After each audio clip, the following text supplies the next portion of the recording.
আসসালামু আলাইকুম। বাংলাদেশের বিরোধী দল জামাত ইসলাম আবারও জাতীয় সংসদে ওয়াকআউট করেছেন। সংসদ ভবনে ঘটেছে নাটকীয় একটি ঘটনা। সংসদের যে ঘটনাটি ঘটেছে সেটি আমাদেরকে অনেকটা আনন্দও দিয়েছে। কিন্তু আসলে সংসদে বিরোধী দল এবং সরকারি দলের কি হলো চলুন সেটি একটু দেখে আসি। তবে আজকের মতো দুঃখ নিয়ে আমরা ওয়াকআউট করছি। আসসালামু আলাইকুম। মাননীয় স্পিকার, ওনারা বলেছেন যে অধিকতর যাচাই বাছাই করে আগামীতে আরও সুন্দর বিল আনবেন, কিন্তু ওনারাই আবার বলছেন যে আজকে রাত্রে 12টায় টাইম শেষ। তার মানে টাইম শেষ হওয়ার সাথে সাথে সব ল্যাপসেস অটোমেটিক্যালি শেষ, এগুলার আর কোনো কার্যকারিতা থাকছে না, এগুলা অটোমেটিক্যালি ল্যাপস হয়ে যাচ্ছে। কোনগুলা? যেগুলা বিশেষ জাতীয় গুরুত্বপূর্ণ, সেই সবগুলাই রয়ে গেল ওই কাতারে। তো এইগুলা যদি এই কাতারেই রয়ে যায়, তাইলে মাননীয় স্পিকার, আপনাকে আমরা কিভাবে সহযোগিতা করব বলেন? আমাদের তো একটা কমিটমেন্ট, যেমন তাদের কমিটমেন্ট জনগণের কাছে আছে, আমাদেরও আছে। আমরা এই কমিটমেন্টের জায়গাটা থেকে কি শোনা যাচ্ছে না নাকি? Thank you so much. এই জায়গাটা থেকেই আমরা চেয়েছিলাম যে কোঅপারেশনের মাধ্যমে, যেভাবে একটা বিশেষ কমিটি করে দেওয়া হয়েছিল, আপনিই করে দিয়েছেন আপনার সভাপতিত্বে, তারা যতটুকু পারেন ঐক্যমত হয়ে এসেছেন, যে সমস্ত জায়গায় ডিসেন্ডিং ওনাদেরও আছে আমাদেরও আছে, সেগুলো এখানে আলোচনা হতো। আলোচনা হয়ে তার ভাগ্য যেটাই নির্ধারিত হতো আমরা তো মেনে নিতাম মাননীয় স্পিকার। কিন্তু আলোচনাই হবে না, এখন তো এটাকে অলরেডি এজেন্ডা আউট করে দেওয়া হয়েছে। তাইলে আমরা কি করতে পারি বলেন? বলা হচ্ছে যে ভবিষ্যতে আনবেন, ভবিষ্যতে আজকে রাত্রে 12টার পর তো আর 1 মিনিট কাউন্ট হবে না, এটাই তো রেড লাইন। আপনার শেষ হয়েছে? যে আমার শেষ হয়েছে, ধন্যবাদ। আমার তো মনে হয় যে মাননীয় স্বরাষ্ট্রমন্ত্রী সংসদ নেতার পক্ষ থেকে যে কথা বলেছেন এবং এই যে রেফারেন্স দিয়েছেন এই বিশেষ কমিটির, কোনো কিছুই তো ক্লোজ করা হয়নি। পরবর্তীকালে প্রয়োজন হলে এই ব্যাপারে বিল আনতে পারেন। আলাপ আলোচনার উপরে তারা গুরুত্ব দিয়েছে, আপনাদের সাথে আলাপ আলোচনা করেই তারা বিল মেনেছে। সুতরাং এই ব্যাপারে আপনার চিন্তিত হওয়ার কিছু নেই। আজকে যদি ল্যাপসও হয়ে যায়, আবার এটাকে নতুন করে বিল আকারে আনা সম্ভব, যদি আপনাদের মধ্যে আন্ডারস্ট্যান্ডিং থাকে। দেখুন কি হচ্ছে সংসদের ভিতরে, একদম পাল্টাপাল্টি মাননীয় বিরোধী দলের আপনার নেতা, হচ্ছে আমার তো মনে হয় যে চলছে, পাল্টাপাল্টি আচ্ছা, মাননীয় চিফ হুইপ বলেন। বাকবিতণ্ড চলছে। স্পিকার, চিফ হুইপকে একটু শুনেন। মাননীয় স্পিকার, বিরোধী দলীয় নেতা, মাননীয় স্পিকার, বিরোধী দলীয় নেতা যে কথা বলেছেন আর আপনি যে কথা দেখিয়েছেন বলেছেন, দে আর স্পিরিট অফ কোঅপারেশন। অ্যাকচুয়ালি আমাদের মাননীয় আইনমন্ত্রী কথা বলেছেন, মাননীয় স্বরাষ্ট্রমন্ত্রী কথা বলেছেন, এবং আমাদের নেতার সাথেও কথা বলেছি, সংসদ নেতার সাথে। বিষয়টা হলো এই যে এখানে এই পৃষ্ঠের মধ্যে রিপোর্টে আছে, আমরা রিপোর্ট নিয়ে বসে থাকলাম বা থাকলাম না এরকম নয়। আমরা চাচ্ছি, আমি মাননীয় সদস্য আপনার দৃষ্টি আকর্ষণ করছি, আমরা চাচ্ছি একটা সমঝোতা হোক এবং সমঝোতার ভিত্তিতে হোক। আমাদের তরফ থেকে আগামী সংসদে, আগামী সেশন তো ইনশাল্লাহ বাজেট সেশন হবে, বাজেট সেশনে সবগুলো বিল আসবে ইনশাল্লাহ, সবগুলো বিল আসবে, তখন আপনারা সময় পাবেন এখানে, এবং এই সবগুলো বিলই আগামী বাজেট সেশনে আসবে। সুতরাং সেখানে যেমন আপনারা আলোচনার সুযোগ পাবেন এবং এখানে কন্ট্রিবিউট করার সুযোগ পাবেন। মাননীয় বিরোধী দলের নেতা চিফ হুইপ অ্যাসুরেন্স দিয়েছে প্রত্যেকটা বিল আগামী সেশনে আসবে। I think this should satisfy you. প্রত্যেকটা বিলই আগামী সেশনে আসবে।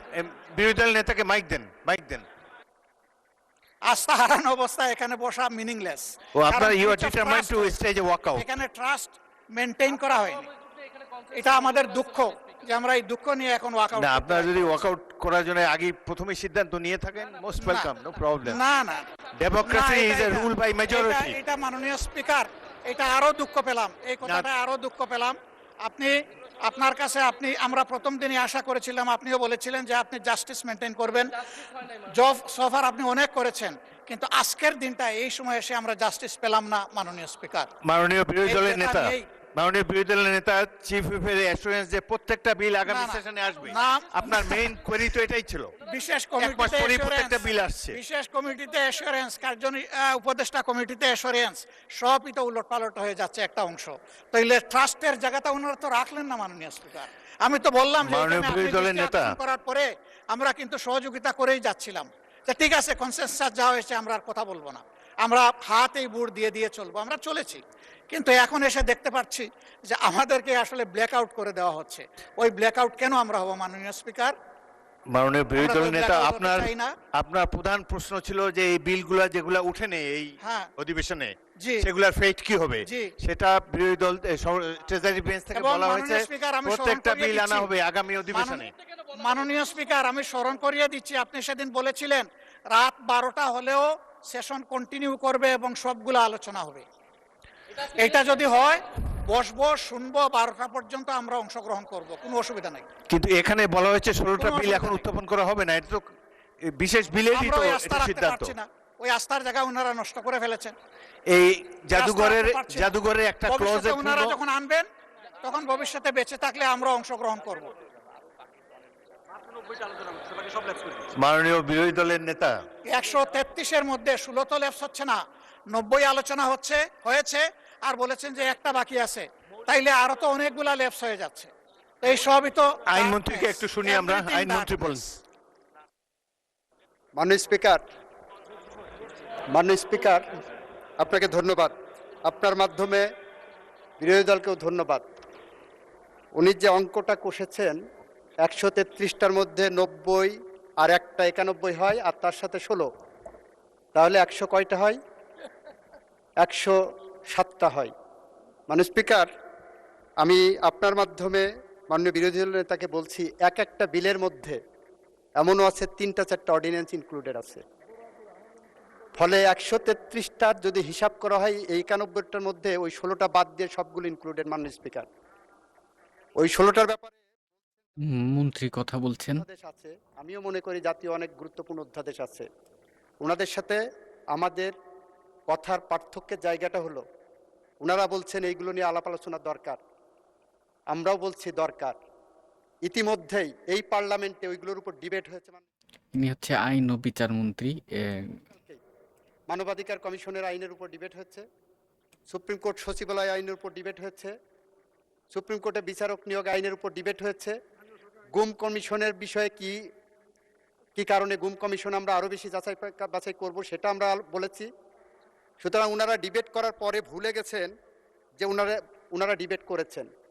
আমরা বিনয়ের সাথে বলছি, আমরা আবারও বলছি, আমাদের বিলের মধ্যেই মানবাধিকার কমিশনের আইনের রহিতকরণ এবং হেফাজত বিলের মধ্যেই সেখানে প্রিএমবেলে আমরা সুস্পষ্টভাবে বলেছি আরও বেশি যাচাই বাছাই করা প্রয়োজন, স্টেক হোল্ডারদের সাথে আলোচনা করা প্রয়োজন। আমরা সুপ্রিম কোর্ট বিচারালয় সচিবালয়ের যে বিলটা নিয়ে এসেছি সেই বিলের প্রিএমবেলের মধ্যে একই কথা বলেছি। সুপ্রিম কোর্ট বিচারক নিয়োগ আইনের যে বিলটা এনেছি সেখানেও একই কথা বলেছি। এবং এইটার উপরে ওনাদের পক্ষ থেকে আপনি 10 মিনিট, 12 মিনিট, 15 মিনিট করে সময় দিয়েছেন, ওনারা ডিবেটে অংশগ্রহণ করেছেন। আজকে সে হঠাৎ করে বলছেন আমরা ডিবেট করতে পারিনি ওইগুলোতে। আজকে এসে বলছেন 91টা বিল পাস হলো, তাহলে 133টার বাকিগুলো কি হলো? এই 91টা বিলের মধ্যে ওই 16টা বাদে সবগুলো অর্ডিন্যান্স ইনক্লুডেড। মাননীয় স্পিকার, আমরা এই রিপোর্টের গো বাই দ্য বুক হিসাবে গেছি। মাননীয় স্পিকার, আমি মাননীয় বিরোধী দলীয় নেতাকে বলবো, আমরা যেভাবে বিশেষ কমিটিতে আলোচনা করেছি, যে রিপোর্টটা এই সংসদ গ্রহণ করেছে, সেই রিপোর্টের বেসিসেই আমরা এগিয়ে যাচ্ছি। মাননীয় স্পিকার, আপনাকে ধন্যবাদ। দর্শক, সংসদ ভবনের মধ্যে চলছে সরকারি দল এবং বিরোধী দলের নানা রকমের। তবে আজকের মতো দুঃখ নিয়ে আমরা ওয়াক আউট করছি। আসসালামু আলাইকুম।